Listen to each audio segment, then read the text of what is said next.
embargo, siempre hubo una situación, una relación difícil en Venezuela entre los medios de comunicación y los gobiernos. Yo que recuerde, en el caso particular de RCTV, yo recuerdo como 3 cierres en distintos gobiernos, temporales, claro está, pero igual era, se lo cerraba por sanciones, por algo que no les gustaba, por un reportaje que no gustó o por una publicidad que de alguna manera violaba de alguna normativa, y siempre se iba hacia el castigo a los medios. Se dice que el gobierno, que el chavismo no es otra cosa que la fase de degeneración o de pauperación o de putrefacción del sistema previo. Y si lo vamos a ver así, entonces el cierre de RCTV era simplemente una, un objetivo quizás de lo que quería hacer Hugo Chávez, que era silenciar a cualquier voz crítica, como lo hemos visto posteriormente, porque después del cierre de RCTV, lo que tenemos en cuanto a medios de comunicación en Venezuela es prácticamente un desierto. Pero también está el asunto de la gran competencia que había entre los canales principales, RCTV y Venevisión. Y para nadie es un secreto que el grupo propietario de Venevisión fue parte fundamental del ascenso de Hugo Chávez al poder, inclusive dentro de su financiamiento, cosa que no es oculta. Entonces, uno no sabe si al final termina siendo el cierre de RCTV una venganza, un proceso que iba a venir con la llegada de Chávez al poder, o si fue algo bueno, que terminó ocurriendo, como dice el chavismo, porque bueno, porque se venció una concesión y había que cerrarlo, y ahí ellos no cerraron nada. Eso es lo que ellos alegan. ¿Cómo lo evalúa usted ya al paso de los años, cuando se va a cumplir un año más del cierre? 15 años se van a cumplir el 27 de mayo. Yo creo que es una cosa que Hugo Chávez tenía muy metida en la cabeza. O sea, Chávez se da cuenta, por lo menos durante la campaña electoral, de que no hay simpatía por sus ideas. Él era una persona de mucha simpatía personal, y en las conversaciones con él era muy fácil hablar, pero así como uno se daba cuenta de cómo pensaba él, él se daba cuenta de cómo pensaba uno. Y yo creo que él sí tenía muy claro que, que Radio Caracas iba a ser un adversario en la ejecución de su programa. Y eso se vio clarísimo cuando empiezan todas las agresiones contra los periodistas, que empiezan muy temprano, y nosotros decidimos ir a la Comisión Interamericana de Derechos Humanos en defensa de los periodistas que estaban siendo agredidos por el régimen ya obviamente militar de Hugo Chávez. Estamos hablando del año 2001. Luego, con el paro petrolero, también se ve claramente el rechazo a la forma como Chávez estaba manejando la industria petrolera, con las 49 leyes del habilitante. Se ve claramente cuál era la agenda de Chávez. De manera que, lamentablemente, sí, eso estaba escrito que iba a pasar. Yo recuerdo una conversación con Luis Miquelena, un hombre muy inteligente y que fue un factor importante de control de Chávez cuando se están discutiendo las leyes del habilitante, y empieza a deteriorarse la situación. Chávez está hablando y recibe una pita monumental estando ahí en La Carlota, y se le van los tapones y pierde la compostura y agrede directamente a la gente, y todos esos cacerolazos que empiezan a desarrollarse. Ahí Miquelena, hablando con él sobre este tema, me dice, yo le digo, estábamos comentando porque el daño que las leyes del habilitante le van a hacer al país, el rumbo tan equivocado que está tomando el país. Y él me dice, lamentablemente esa batalla la perdimos. ¿Y por qué? Porque además Miquelena era un hombre muy inteligente y muy conocedor de la política y de la mayor confianza de Chávez. Y entonces él me cuenta una anécdota, yo creo que la he referido antes.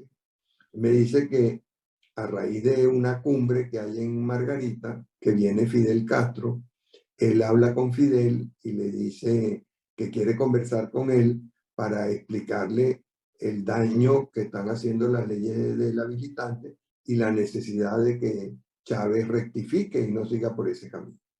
Él ahí se ponen de acuerdo en que se van a ir a Barinas y van a conversar allá en más confianza. Entonces, de esa cumbre se van a Barinas, se va Chávez, se va Fidel Castro y se va Luis Miquelena. Y conversando los tres, cuando Miquelena está pensando que Castro va a poner el tema de la conveniencia de rectificar y de no seguir adelante con eso, Castro tiene una jugada maestra y le pregunta, están ahí sentados en medio del llano, allá en Barinas, en Sabaneta, y le pregunta a Chávez, mira Chávez, tú sabes lo que va a pasar aquí, es un sitio muy importante, ¿no? Porque, bueno, dentro de 500 años, aquí vendrán miles de personas a visitar el sitio donde nació el comandante Chávez. Y Chávez, por supuesto, fascinado con aquel elogio, le sigue la corriente y me dice, ya no hubo manera de hablar de otra cosa que no fuera la grandeza de Sabaneta de Barinas, que se iba a convertir en la meca del tercermundismo o del populismo mundial, ¿no? Donde habría colas de gente, centenares de miles de personas visitando el sitio. Y poco después de eso, Miquelena renuncia y se va del gobierno. Eso ilustra muy bien el talante. Estamos hablando de 2001, 2002. O sea, ¿a dónde iba? Yo creo que estaba muy claro. Hoy en día la gente piensa que no, pero yo creo que sí estaba muy claro. Alguna gente piensa que no. Yo creo que sí estaba muy claro. Y el desenlace tenía que ser el cierre de Radio Caracas. No porque lo deseasen las otras televisoras. A lo mejor alguien en ellas, no sé, sacó esa cuenta de que esa porción de mercado tan importante que tenía Radio Caracas ahora se iba a repartir entre dos en vez de entre tres. No sé. No lo creo porque son gente inteligente y tienen que haberse dado cuenta del peligro que representaba el cierre de Radio Caracas.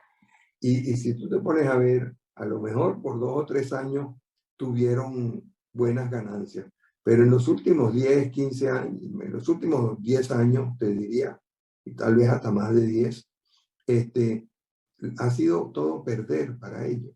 Hoy en día esas estaciones no son autosustentables, dependen de los aportes que sus dueños tienen que hacerle todos los meses. Y creo que el país hoy en día sí se da cuenta de que el cierre de Radio Caracas es lo que permite la consolidación de la dictadura feroz, terrible, empobrecedora de Hugo Chávez. Es a partir del cierre de Radio Caracas, hay como un pánico colectivo y por eso es que los periodistas con vocación periodística empiezan a buscar otros espacios, pero desarrollar esos otros espacios toma tiempo. Esos nuevos medios que existen, es verdad que dan la oportunidad y mucha gente la aprovecha, pero el gobierno también los está monitoreando y a medida que los monitorea va viendo, este tiene éxito, este nos está haciendo daño, bloquéalo, persíguelo. Y por eso todos esos periodistas que han hecho buenos reportajes sobre lo que está pasando en Venezuela terminan teniendo que irse del país, bien sea por autos de detención que les dictan por persecuciones a ellos o a su familia. Y hay centenares de casos de magníficos periodistas que han tenido que ir a hacer su labor en otras partes. Y empiezan a hacerla, ya no tienen una plataforma como Radio Caracas que le llegaba a todo el país, sino son pequeñas plataformas que al principio le llegas a 5 personas y después a 10, a 15, a 20, y cada vez más compleja, cada vez más competida, cada vez más difícil. Por eso yo creo que hay una clarísima división en lo que es el deterioro de Venezuela. Y yo creo que viene marcado por el cierre de Radio Caracas y las consecuencias que ese cierre tiene sobre los demás medios, sobre la libertad de expresión y sobre el miedo. O sea, si le hacen eso a Radio Caracas, ¿qué no me podrán hacer a mí? y dónde voy a hablar y ya tengo que tener cuidado en lo que digo. Y tú lo ves. Y eso, ¿a quién perjudica? Eso perjudica a la gente, a los venezolanos. Porque si el gobierno tuviese esa referencia que le daban los medios de comunicación con los planteamientos que hacían y le permitían actuar, ya no lo tiene. Ya el gobierno no tiene manera de saber el tamaño colosal de muchos de sus errores, porque no hay quien se lo diga de una manera que le importe y a la que le preste atención. Porque un comentario en uno de esos medios alternativos, el gobierno piensa, déjalo que se desahogue y que diga, eso total no tiene ningún impacto. Y por eso tú ves, incluso dentro del gobierno, o sea, dentro de los gobiernos de Adey Copey, había muchas veces mucha oposición porque había gente que se daba cuenta de los errores que se estaban cometiendo. O sea, el presidente Herrera tuvo que enfrentar grupos copellanos importantes que le hacían oposición porque no compartían los errores que estaba cometiendo. El presidente Pérez tuvo que enfrentar grupos de Acción Democrática que le hacían la oposición porque no estaban de acuerdo. Ya después del 2007 nadie dentro del gobierno se atreve a hacer un planteamiento. Uno ve que hay algunas personas con ideas distintas que les gustaría tener la oportunidad de expresarse o de hacer unos cambios, pero no se atreven a hacer nada. O sea, todos ellos están perfectamente conscientes de que la política de seguridad es un desastre, de que la seguridad pública es un desastre, de que la instrucción pública es un desastre, de que las relaciones internacionales están muy mal manejadas, pero nadie se atreve a discutirlo públicamente, cosa que sí ocurría cuando había libertad de expresión, libertad de medios. Finalmente, doctor, luego del cierre de RCTV, empieza una andanada o una arremetida contra el resto de los medios. Pero a diferencia de RCTV, estos no fueron cerrados, sino que fueron comprados.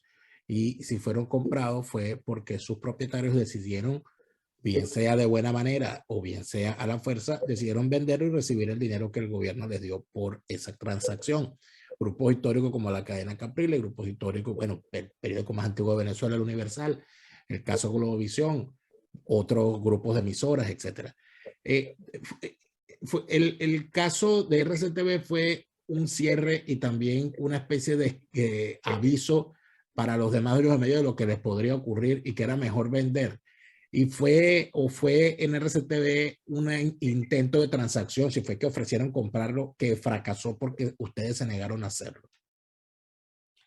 Hay un poco de todo lo que tú has señalado. El gobierno al principio lo que trata es de que haya cambios en la programación, de que salgan algunos periodistas, de que salgan algunos espacios.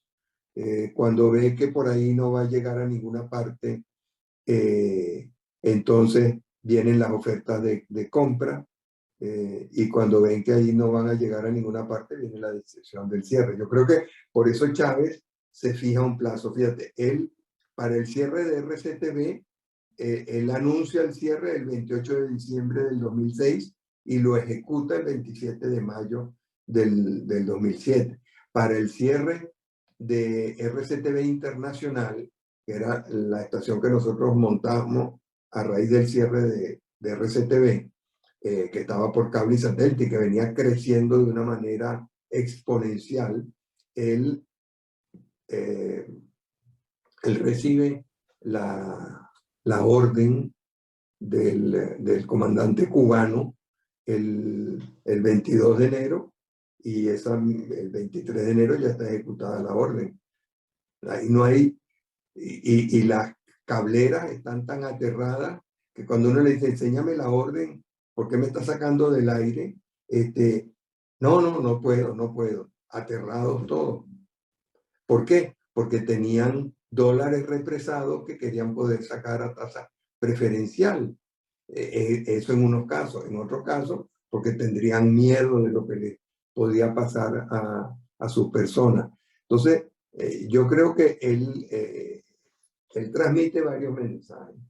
Déjame anunciar el cierre para ver cuáles son los cambios que ocurren, para ver si los meto en cintura y cambian su política, cambian su actuación.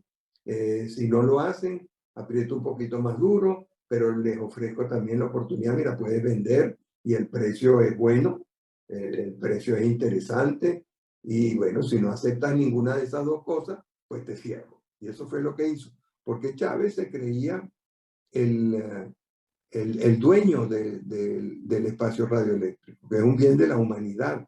Pero mucha gente en Venezuela todavía cree que eso es del gobierno y que el gobierno puede hacer con eso lo que le da la gana. Y no es así, no puede hacerlo, porque hay leyes y por eso cuando yo llevo el caso, cuando nosotros llevamos el caso a la Comisión Interamericana y después a la Corte Interamericana de Derechos Humanos, la Corte nos da la razón y dice, es un caso evidente, obvio, de abuso de derechos, de desviación de poder, de violación de todos los principios constitucionales y administrativos de la relación del Estado con los ciudadanos y devuelva todo eso a la situación que tenía el día antes de que anunció la medida.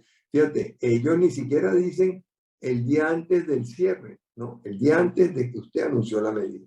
Porque se dan cuenta de que hay una serie de daños en esos 5 meses, hay una cantidad de daños que se producen, que también deberían ser objeto de atención.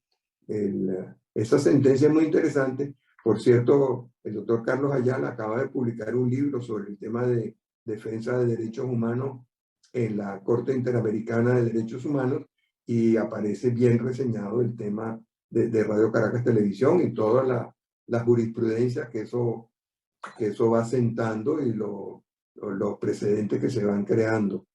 Pero creo que, resumiendo, yo sí creo que desde el principio Chávez estaba dispuesto a cerrar al medio que se le opusiera. Y tú ves la forma como ellos entran en el Canal 8, porque en ese momento ellos querían ganarse la buena voluntad de los canales privados y por eso no hacen nada. Pero con el Canal 8, que era del gobierno, entonces ahí sí quieren hacer sentir. Y por eso ahí matan gente y tú ves las escenas del asalto al Canal 8 con motivo del golpe de noviembre del 92 son terribles. Ahí es donde uno ve la verdadera naturaleza. Curiosamente, en las negociaciones, cuando se estaba hablando del cierre, el grupo que Chávez designa, fíjate qué curioso la integración, ahí estaban Jorge Rodríguez y Diosdado Cabello. Ellos eran de los más prominentes en esa declaración. Y en un plano secundario estaban Jesse Chacón y William Lara. Pero los dos protagonistas principales eran Jorge Rodríguez y Cabello. En aquel momento Jorge Rodríguez no tenía el dominio total que tiene, el dominio tan grande que tiene del gobierno hoy en día. Pero se ve que Chávez sabía que le podía hacer el mandado bien hecho. Y él es el que lleva la voz cantante más que Diosdado Cabello, que era el ministro mandador, porque el Chacón estaba obviamente supeditado a Cabello en ese momento. Y el ministerio que crean para Chacón, para hacer el cierre, esa es prácticamente la única actuación que tiene. Crean el ministerio, nombran a Chacón, cierran a Radio Caracas y cierran el ministerio al poco tiempo. Se ve que Cabello, pensando en su porvenir político a largo plazo, no quería ensuciarse las manos con eso. ¿Volverá a RCTV? Yo espero que sí. Si Dios me da vida, que pasa que el tiempo pasa. Y usted sabe que el tiempo es inclemente. ¿Y Primer Plano? Mira, no sé, la verdad, me encantaría hacerlo. Creo que además con todo lo que uno ha aprendido en estos 15 años y bueno, y la experiencia que te da la vida, siento que pudiera ser algo útil y sí me gustaría, pero no sé, porque te digo, el tiempo pasa y ya uno está en edad de retirarse y de ocuparse más de los nietos, del jardín, de qué sé yo, de la pesca. Pero acuérdense del doctor Caldera, que nunca se retiró. Pero es que ese era como un chaguaramo. Caldera, en eso hay que reconocerle su entereza, su dignidad, su voluntad. O sea, si hay algo, Caldera fue profesor mío 2 veces, en, en primer año de Derecho y en cuarto año de Derecho. Y era de una entereza impresionante, y de una voluntad, y eso te lo transmitía. O sea, fue un privilegio haber tenido a alguien como Rafael Caldera de profesor. La verdad es que una persona con la que uno aprendía mucho. Tuve con él desacuerdos, siempre respetando la distancia que había entre los dos y su amistad con mi padre.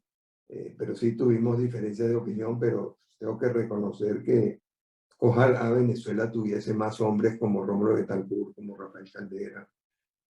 Y va a ser necesaria gente con esa visión de futuro y de país para la reconstrucción de Venezuela. O sea, Venezuela como república, y es bueno que lo entendamos, está destruida. Y la labor de reconstrucción es una labor muy compleja y muy difícil, porque en estos casos las opciones son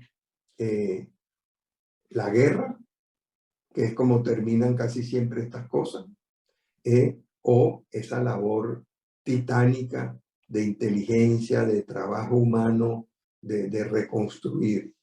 Y no es fácil por todas las pasiones que se han desatado en estos años. Hay mucha gente a la que se le ha hecho mucho daño. Yo veo todos estos estudiantes muertos. Yo me imagino la desazón de sus familias, el dolor, la impotencia y la injusticia.